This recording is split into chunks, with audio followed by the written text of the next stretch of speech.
Mabalik lang tayo sa very sad news. I just got off the phone earlier with a very good friend out of Zamboanga City. Yung latest shooting ng Ateneo de Zamboanga. No? In fact, my alma mater has been in a spate of bad luck recently. Yung drowning na dalawang student basketball athletes sa kanyang latest shooting ng bata. And this shooting incidents have unfortunately suddenly nag-spike no, in the past 12 months. And as a criminal justice practitioner, I've been asked what's happening. There are several factors. One is, number one, yung tinatawag na normalization of violence. No? Parang yung patayan, yung violence, naging norm lang siya. Doesn't shock us, doesn't surprise us anymore. And that is directly related to our quote-unquote culture of violence. We allow gun ownership, yung shootings, killings, assassins, yung gun shooting range, road range, naging normal siya. Wala lang. We're the only Asia Pacific country that allows gun ownership. No? In other countries, the only way you can own a gun is to be a public security official. Not just public official, dapat your work should be related to keeping peace and order. In fact, a lot of countries, yung mga police nila, batuta lang ang dala. No? Tasers lang, mga pepper spray lang, walang baril. No? It increases. Kung may baril yung police, may baril yung tumataas ang level of violence. Yung pangalawa, yung tinatawag na desensitization by gaming culture, yung shooting the range, shooting the heads off, shooting the limbs off, yung palakihan ng baril, shotgun to bazooka in gaming. Yung gaming kasi naging norm na eh. Parang boom, boom, you're pulling the trigger, hindi mo na maramdaman between reality and gaming, yung artificial at saka real. Paminsan, nagkalabo-labo na yan. And this is a global problem, no? That also contributes to a lot of imbalance, unwellness, yung tinatawag na mental check na kailangan. Magulo, no? And then, the third thing is our quote-unquote general lack of care of the more vulnerable parts of our society. No? Yung caring culture natin, binabantayan natin yung mga bata. We give them enough nutrition, enough education, enough support. And long term, isang problema natin, yung broken families natin because one parent is abroad, OFW, we've been exporting our people for the past 30, 40 years. And the consequences are being felt every day. No, nakakaroon ng second families, nakakaroon ng unwanted pregnancies. We have the single largest rate of teenage pregnancies, young women, young boys fathering. Then of course yung juvenile justice law that I've advocated is poorly designed law. Hindi magandang batas yan, which we have covered in a separate topic. Pakilink na lang dun sa kabila. And so all these factors, you put it together, plus the problem of a copycat culture. Gumagaya tayo sa states eh. Lahat ng taste natin, basketball, baseball, yung retro, yung whatever it is.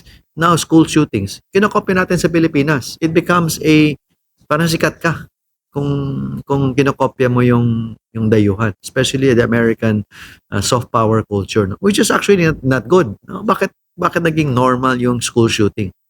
And I want to call out DepEd now. Yung tinatawag na shooters drills. Please guys, can we have more studies? Can we think about that? Huwag natin i-traumatize yung one to make it a 10 million problem. No? Yung ginagawang shooters drill, duck. We're following the US model mindlessly. That creates a lot more problems than it is yung post-traumatic syndrome, yung stress ng mga bata, yung psychological assessment. No? Para naging normalizing yung, nagbabantayan ka. No? In fact, some people are been kidding. May dala ka bang baril? Are you safe? No? Yung security checks. No? It makes it worse than the problem. When the solution is actually more student and family involvement in the children. Dapat alam mo yung nangyayari sa bata. Alam mo yung nangyayari. Same issue as the drug problem. Same issue as a lot of problems. Juvenile delinquency. Families have to take care of their own children. Kung bantay lang natin yung sariling pamilya natin, a lot of these social issues will not escalate. Sabi nga nila, starts with the family, ends with the family. And unfortunately, our society has lost its way along this one. Ibalik natin yung basic. Alagaan natin yung sariling anak, kamag-anak, pamilya, no? Provide for them, care for them. And a lot of the issues over time will go away. Walang magic fiction, walang solution yan. Mag-shooter drill ka in the States, ano nangyari? Children are going to school with bulletproof backpacks. No? Nagkakaroon ka ng security. Nagkakaroon ka ng security guard. Meron kang police. Parents are being teachers are being armed. No? These are all solutions that are wrong. And I say this from an empirical basis. Malinaw na yan. It's like saying death penalty, patayin yung lahat ng criminals. It doesn't work. History, literature, science, evidence shows these things don't work. Pero, somebody has to be seen like doing something, naging busy. Somebody has to be seen like parang solution, exercises, but they're all wrong. And would only lead us to a slippery slope. Not only a slippery slope, but a slippery cliff. Mahuhulog at mahulog tayo. At that's going to make it worse for all the stakeholders of our schools, where it should be a culture of love, a culture of learning, and a culture of care. So hopefully, this little advocacy, this little short form can find its way into the hearts and minds of all our policymakers, administrators, so we come up with a more rational approach. Yung rational, practical approach is there. Importante lang, hindi knee-jerk, hindi tayo kumokopya ng solution, hindi tayo nag-iisip, ganun-ganun lang, just parang performative governance na parang may as if doing something but doesn't solve the problem. And it's particularly painful etong sa Zamboanga because kilala yung magkakilala, no? Hindi siya random, no? It was an act of violence. And then the other two things I want to say is for all the parents, all the uncles, all those guardians who have guns, there ought to be a regulation. Kung may baril ka, meron kang gun safety cabinet, yung under lock and key. Hindi lang yung susi. It has to be either biometric, double multi-factor authentication, merong code. No? Yung baril, hindi lang pwedeng sa drawer or sa cabinet, tinatago mo, akala mo hindi alam ng bata. Alam ng bata. So that at least should be one. And second, that's a very clear case of negligence. No? Kung nawala yung wallet mo, ginamit ng anak or nephew, or nawala, bumili ng kung ano-ano, magagalit ka eh. Kinuha yung wallet eh. 'Di ba? Hindi nagpaalam eh. What more isang baril, no? At least yung pera na wala is your own. But the lives that are taken, grabe 'yon. And then the last point, yung after the shooting, the trauma that affects the whole school. Ayaw na pumasok yung mga bata. Teachers are afraid. Administrators are concerned of the potential liability.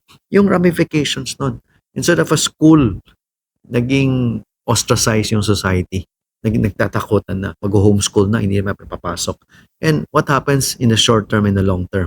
No? Yung psychosocial assessment, yung even the secondary trauma na stress na tinatawag, yung mismong counselors, because of the repeated stories, the repeated cries, repeated challenges, naging traumatized din.